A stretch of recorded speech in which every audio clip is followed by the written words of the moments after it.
there's one thing a watch collector needs, it's a decent beta watch. Something that they can wear outdoors when hiking, or just doing manual labour. The obvious choice for such a watch is a classic field watch. After all, that's exactly what they were designed for. So I thought I'd put together a list of some of my favourite field watches currently on the market. Most field watches were originally made for military use, so they all tend to share a common design style that's both durable and highly legible. Most are time-only watches, and they often have Arabic numerals for the hour markers. So to keep things simple, I've stuck to watches that fit into this general definition of what a field watch is. Now, rather than just talk about a load of watches I've never seen before, I've based this list around watches I've actually worn.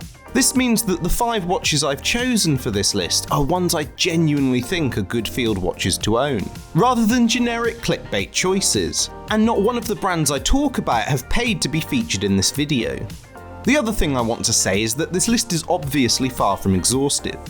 There are plenty of other great field watches out there that I haven't added to this list, and these are just my picks from the watches I've handled myself. So feel free to disagree with me or to suggest your own choices, and I might include them in a follow-up video. Anyway, that's enough preamble, so in no particular order, here are my 5 picks. My first choice is the Hamilton Khaki Aviation Pilot Pioneer Mechanical. Now, the first thing you're probably wondering is why I didn't choose the more popular Khaki Field Mechanical. Well, having reviewed both watches, I actually prefer the Pilot Pioneer to the KFM. There are 2 reasons for this. The first is that the Pilot Pioneer has 100 meters of water resistance, which is twice that of the KFM, and which makes the Pilot Pioneer more suitable for use in the field. The second reason is that I think the design has more charm than the KFM, while still being practical. The Pilot Pioneer is a virtually identical reissue of the Hamilton W10, which was supplied to the British military in the 1970s. With its textured dial, boxed crystal and 36mm cushion case, the Pilot Pioneer looks every inch the vintage field watch. The only downside is the fact that the watch has a mineral crystal, which is noticeably less scratch resistant than a sapphire one. But other than that, it's a well-specced watch. Ticking away inside the Pilot Pioneer Mechanical is Hamilton's H50 manually wound movement. It's based on the ETA 2801-2 and it has 17 joules, a 3Hz beat rate and an impressive 80-hour power reserve. The watch retails for £740, which is pretty steep for the specifications, but a watch is more than its specs, and the design and finishing make this a very compelling offering indeed. The next watch is from CWC, or the Cabot Watch Company to use its full name, which was founded in 1972 by the former managing director of Hamilton UK, Ray Mellor. Since then, the company has specialised in producing watches for all 3 branches of the British military, and as a result, the brand has many options to choose from when it comes to a reliable field watch. The classic choice is the G10, which was last issued to British forces in 2008. It's got a purely utilitarian design with a 36.5mm case that's got an anti-reflective satin finish. Like many issued watches, the G10 has fixed spring bars, which means that it can only be fitted with one-piece straps. However, it also stops the watch from being lost due to a spring bar failure. Powering the G10 is an ETA quartz movement that's the perfect choice for the humble field watch. Other notable features include loomed hands and markers, a 50-meter depth rating, and an acrylic crystal. Though acrylic isn't terribly scratch resistant, it is hard to shatter, which is why it's still used on the G10. All in all, the CWC G10 isn't the most flashy field watch, but it's an excellent blend of functionality and heritage that makes it a great choice of tool watch. It also costs just £279, which makes it the cheapest watch on the list. The third watch I've chosen is an old favourite of mine, and that's the Christopher Ward C65 Sandhurst. It's based on the iconic Smith's W10, but updates the design with some of Christopher Ward's signature elements. The watch is the most expensive on this list, with a retail price of £1,050 on the steel bracelet, but it makes up for that with an exceptional build quality. The Sandhurst is also the dressiest of the watches on this list, and it's perfectly suited to being a go-anywhere, do-anything watch.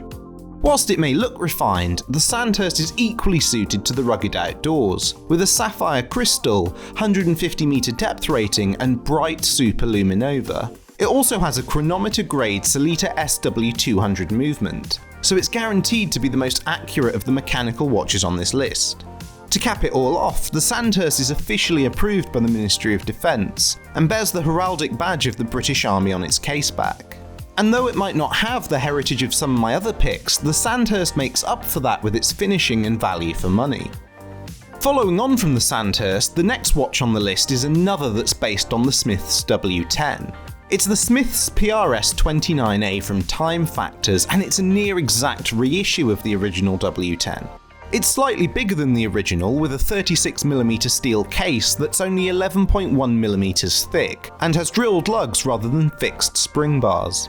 However, the PRS-29A makes the cut not because of its looks, but because of its specifications.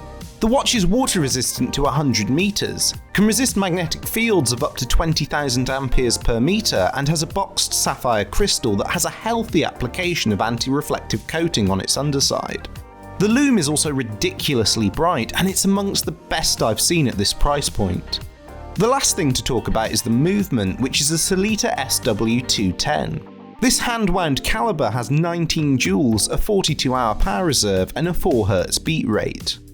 The Smiths PRS-29A costs just £405, which makes the watch incredibly good value for money.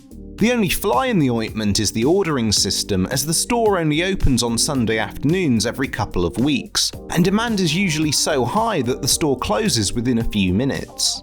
But if you can get your hands on a PRS-29A, it's well worth the effort. I think I've saved the best till last with my final pick. It's the MX10 from Nite, and it offers everything you need in a modern field watch for the very reasonable price of £300. The watch has a sapphire crystal with several layers of anti-reflective coating, along with 100 meters of water resistance. The movement is the Ronda 715, a 5 joule Swiss quartz movement that has a 5-year battery life. The cherry on the cake though is that instead of the superluminova you usually see on field watches at this price point, the MX10 uses tritium tubes. Tritium is a radioluminescent material that emits a steady, constant glow, which makes it perfect for nighttime legibility. As if the MX10 wasn't impressive enough though, back in 2005, Nite supplied 400 of them to none other than the SAS. That's right, of all the possible choices that this elite regiment could have chosen, they chose the MX10 as their issued wristwatch. Which means that these understated field watches have probably seen use in some of the harshest combat environments of the past 20 years. And if the MX10 is good enough for the SAS, then it's probably good enough for you too. And with that, we've reached the end of the list. But as I said at the start, this is by no means a definitive list, so please feel free to leave your suggestions of other great field watches in the comments. If you enjoyed the video, please give it a like and subscribe to the channel, and as always, I'll catch you on the next one. Cheers!